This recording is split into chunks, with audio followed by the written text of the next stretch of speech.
ತುಲಾರಾಶಿ, ಬಹಳ ದಿನದಿಂದ ಕಾಯುತ್ತಾ ಇದ್ದ ನಿಮಗೆ ಕೆಲಸ ಪ್ರಾಪ್ತಿ ಯೋಗ, ಉದ್ಯೋಗ ಪ್ರಾಪ್ತಿ, ಪಾಲುದಾರರೊಂದಿಗೆ ಸೇರಿ ಹೊಸ ವ್ಯವಹಾರವನ್ನು ಪ್ರಾರಂಭ ಮಾಡುವ ಮನಸ್ಥಿತಿ, ಆರ್ಥಿಕ ಸ್ಥಿತಿಯಲ್ಲಿ ಪ್ರಗತಿಯನ್ನು ಕಾಣುವಂತಹ ಸಾಧನೆ, ಕ್ರೀಡಾಪಟುಗಳಿಗೆ ಆಸಕ್ತಿಯುಕ್ತವಾದಂತಹ ಪ್ರಶಂಸೆಗಳು ಎದುರಾಗುವ ಯೋಗ, ಹಾಗೆ ವ್ಯಾಪಾರಿಗಳಿಗೆ ಒಳ್ಳೆಯ ಆದಾಯ ಸ್ಥಿತಿ ಇರುವಂತಹ ಸಾಧ್ಯತೆ ಇದೆ.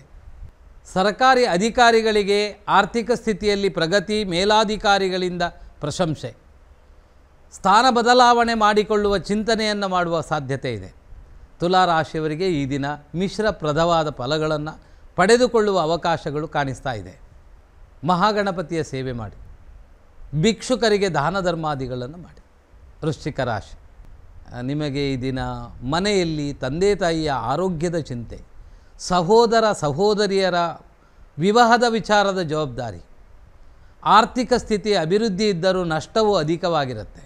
ದೂರ ಪ್ರಯಾಣ ಮಾಡುವ ಅವಕಾಶಗಳು ಜಾಸ್ತಿಯಾಗಿರುತ್ತೆ. ಅಧಿಕಾರಿಗಳಿಗೆ ಮೇಲಾಧಿಕಾರಿಗಳಿಂದ ಒತ್ತಡಗಳು ಜಾಸ್ತಿಯಾಗಿ ಬರಲಿದೆ.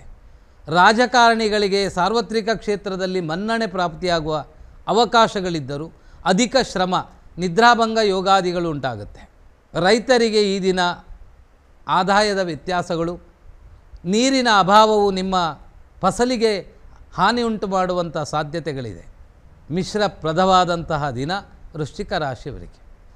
ತಾವು ಮಾಡಬೇಕಾದಂತಹ ಈ ದಿನದ ದೈವಿಕ ಆರಾಧನೆ, ದುರ್ಗಾದೇವಿಯ ಆರಾಧನೆಯನ್ನು ಮಾಡಿ, ಶನಿದೇವರಿಗೆ ಎಳ್ಳೆಣ್ಣೆಯನ್ನು ಕೊಟ್ಟು ಶನಿ ಪೂಜೆಯನ್ನು ಮಾಡಿಸುವುದು ಒಳ್ಳೆಯದು. ಧನುರಾಶಿ, ನಿಮ್ಮ ಈ ರಾಶಿಯವರಿಗೆ ಈ ದಿನ ಸ್ವಲ್ಪ ಜಾಗ್ರತೆಯಾಗಿರಬೇಕು. ನೀವು ಹೇಳಿದ ಮಾತು ನಿಮಗೆ ನಷ್ಟವಾಗುವ ಸಾಧ್ಯತೆ ಇದೆ. ಹೇಳಿದ ಮಾತಿನಿಂದ ಆಪಾದನೆಗಳು ಎದುರಾಗುವ ಸಾಧ್ಯತೆ ಇದೆ. ಅದರಲ್ಲಿಯೂ ರಾಜಕೀಯದವರು ತುಂಬ ಜಾಗ್ರತೆಯಾಗಿ ಮಾತನ್ನು ಆಡುವುದು ಬಹಳ ಒಳ್ಳೆಯದು. ದೂರ ಸ್ಥಳ ಪ್ರಯಾಣ, ಹಾಗೆಯೇ ಆರ್ಥಿಕ ಸ್ಥಿತಿಯ ಮುಗ್ಗಟ್ಟುಗಳು ಕಾಣುವಂಥ ಸಾಧ್ಯತೆ ಇದೆ. ದೈಹಿಕ ಆರೋಗ್ಯದ ವ್ಯತ್ಯಾಸಗಳು ಕಾಣುವ ಸಾಧ್ಯತೆ ಇದೆ. ಸ್ನೇಹಿತರೊಂದಿಗೋ ಆಪ್ತರೊಂದಿಗೋ ಭಿನ್ನಾಭಿಪ್ರಾಯಗಳು ಕಾಣುವ ಲಕ್ಷಣಗಳಿದೆ. ಧನುರಾಶಿಯವರು ಆದಷ್ಟು ಪೂರ್ವಾಪರ ವಿಚಾರ ವಿನಿಮಯ ಮಾಡಿ ಈ ದಿನ ನಿಮ್ಮನ್ನು ನೀವು ತೊಡಗಿಸಿಕೊಂಡರೆ ಒಳ್ಳೆಯ ಫಲ ಉಂಟಾಗುವ ಲಕ್ಷಣಗಳು ಚೆನ್ನಾಗಿದೆ. ತಾವು ಈ ದಿನ ಮಾಡಬೇಕಾದದ್ದು ದುರ್ಗಾಪರಮೇಶ್ವರಿ ದೇವರ ಸೇವೆಯನ್ನು, ಹಾಗೆ ನಾಗದೇವರ ಆರಾಧನೆಯನ್ನು ಮಾಡುವುದರಿಂದ ಒಳ್ಳೆಯದು. ಮಕರ ರಾಶಿ, ನಿಮಗೆ ಈ ದಿನ ಅವಿವಾಹಿತರಿಗೆ ವಿವಾಹ ನಿರ್ಧರಿಸಿಕೊಳ್ಳುವ ಚಿಂತನೆ, ಸಾರ್ವಜನಿಕ ಕ್ಷೇತ್ರದಲ್ಲಿ ಮನ್ನಣೆ, ವ್ಯಾಪಾರ ಮಾಡುವವರಿಗೆ ಅಭಿಷ್ಟ ಫಲ, ವೈದ್ಯರಿಗೆ ಅಭಿಷ್ಟ ಫಲ, ಶಿಕ್ಷಕರಿಗೆ ಕಾರ್ಯಕ್ಷೇತ್ರದ ಅಧಿಕ ಒತ್ತಡ, ಆರೋಗ್ಯದ ದೋಷ, ರಾಜಕೀಯದವರಿಗೆ ಪ್ರಾಮಾಣಿಕ ಪ್ರಯತ್ನಗಳು ನಷ್ಟವನ್ನು, ಅಸಮಾಧಾನವನ್ನು ತರುವ ಸಾಧ್ಯತೆ ಇದೆ.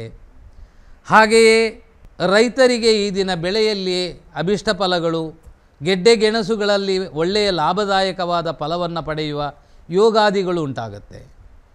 ಮಕರ ರಾಶಿಯವರಿಗೆ ಈ ದಿನ ಮಿಶ್ರಪ್ರದವಾದ ದಿನ. ತಾವು ಮಾಡಬೇಕಾದ ಈ ದಿನದ ದೈವಿಕ ಆರಾಧನೆ ಶನಿದೇವರ ಪ್ರಾರ್ಥನೆ. ಪಕ್ಷಿಗಳಿಗೆ ಧಾನ್ಯವನ್ನು ಹಾಕುವಂಥ ಪ್ರಯತ್ನ ಮಾಡಿ. ಕುಂಭರಾಶಿ, ಸಾಲದಿಂದ ಮುಕ್ತಿ, ಬ್ಯಾಂಕು ಸೊಸೈಟಿ ವ್ಯವಹಾರಗಳಲ್ಲಿ ಸಾಲವನ್ನು ಮರುಪಾವತಿ ಮಾಡಿ ಸಮಸ್ಯೆಯಿಂದ ದೂರವಾಗುವಂತಹ ಒಳ್ಳೆಯ ಅವಕಾಶ ಇದೆ. ಆದರೆ ಆರೋಗ್ಯದಲ್ಲಿ ತುಸು ವ್ಯತ್ಯಾಸಗಳು ವೃದ್ಧಾಪ್ಯದವರಿಗೆ ಜಾಸ್ತಿಯಾಗಿ ಕಾಣಿಸುತ್ತೆ. ಯುವಕರಿಗೆ ಆಲಸ್ಯದಿಂದ ಕೂಡಿದ ದಿನವಾಗಿರುತ್ತೆ. ನಿಮ್ಮ ಅನಿರೀಕ್ಷಿತ ಬರುವ ಮುಂಗೋಪದಿಂದ ಸ್ನೇಹಿತರೊಂದಿಗೆ ಅಭಿಪ್ರಾಯ ವ್ಯತ್ಯಾಸಗಳು ಕಾಣುವ ಲಕ್ಷಣವಿದೆ. ಆರ್ಥಿಕ ಸ್ಥಿತಿಯಲ್ಲಿ ಮಧ್ಯಮವಾದ, ವ್ಯಾಪಾರದಲ್ಲಿ ಮಧ್ಯಮ. ಈ ದಿನ ಮಿಶ್ರ ಫಲದಾಯಕವಾದ ದಿನ ಕುಂಭರಾಶಿಯವರಿಗೆ ಜಾಸ್ತಿಯಾಗಿ ಕಾಣಿಸ್ತಾ ಇದೆ. ತಾವು ಶನಿದೇವರ ಪ್ರಾರ್ಥನೆ, ವಿಷ್ಣುವಿನ ಆರಾಧನೆಯಿಂದ ಒಳ್ಳೆಯದು. ಮೀನರಾಶಿ, ನಿಮಗೆ ಈ ದಿನ ಮಕ್ಕಳ ವಿಷಯದಲ್ಲಿ ಕೆಲವು ಚಿಂತೆಗಳು ಕಾಣುವ ಸಾಧ್ಯತೆಗಳಿದೆ. ಆರೋಗ್ಯದ ವಿಷಯದಲ್ಲಿ ಹೃದಯ ಸಂಬಂಧಪಟ್ಟ ಸಮಸ್ಯೆಯವರು ತುಂಬ ಜಾಗ್ರತೆಯಾಗಿ ಈ ದಿನವನ್ನು ನಿಭಾಯಿಸುವುದು ಒಳ್ಳೆಯದು. ನರ ಸಂಬಂಧಪಟ್ಟ ಸಮಸ್ಯೆಗಳು ವೃದ್ಧಾಪ್ಯದವರಿಗೆ ಕಾಣಬಹುದು. ಮರೆತು ಹೋಗಿ ಅಮೂಲ್ಯವಾದ ವಸ್ತುಗಳನ್ನು ಮರೆತು ಹೋಗುವಂಥ ಸಾಧ್ಯತೆಗಳಿರುತ್ತೆ. ಬರುವ ಆದಾಯವು ನಿಧಾನಗತಿಯನ್ನು ಕಾಣುವ ಸಾಧ್ಯತೆ ಇದೆ. ರಾಜಕೀಯದವರಿಗೆ ಮಾನಸಿಕ ಕಿರಿಕಿರಿಗಳು ಎದುರಾಗುವ ಸಾಧ್ಯತೆ ಇದೆ. ಅಧಿಕ ಪ್ರಯತ್ನ, ಅಧಿಕ ಪ್ರಯಾಣಗಳಿಂದ ದೈಹಿಕ ದೋಷಗಳುಂಟಾಗಬಹುದು. ಆಹಾರ ಪದ್ಧತಿಯಲ್ಲಿ ಏರಿಳಿತಗಳಿಂದಾಗಿ ದೈಹಿಕ ನಿಶಕ್ತಿಗಳು ಉಂಟಾಗುವ ಸಾಧ್ಯತೆ ಇದೆ. ಆದ್ದರಿಂದ ಸಮಯಕ್ಕೆ ಮಹತ್ವವನ್ನು ಕೊಡಬೇಕು. ಕರ್ತವ್ಯಕ್ಕೆ ಹೆಚ್ಚಿನ ಗಮನ ಮತ್ತು ಸಮಯದ ಮಹತ್ವ ಈ ಎರಡನ್ನು ತಾವು ನಿಭಾಯಿಸಿದರೆ ಒಳ್ಳೆಯ ಫಲ. ತಾವು ಮಾಡಬೇಕಾದ ಈ ದಿನದ ದೈವಿಕ ಆರಾಧನೆ ಮಹಾವಿಷ್ಣುವಿನ ಸೇವೆಯನ್ನು ಮಾಡಿ, ನಾಗದೇವರ ಸೇವೆಯನ್ನು ಮಾಡಿ.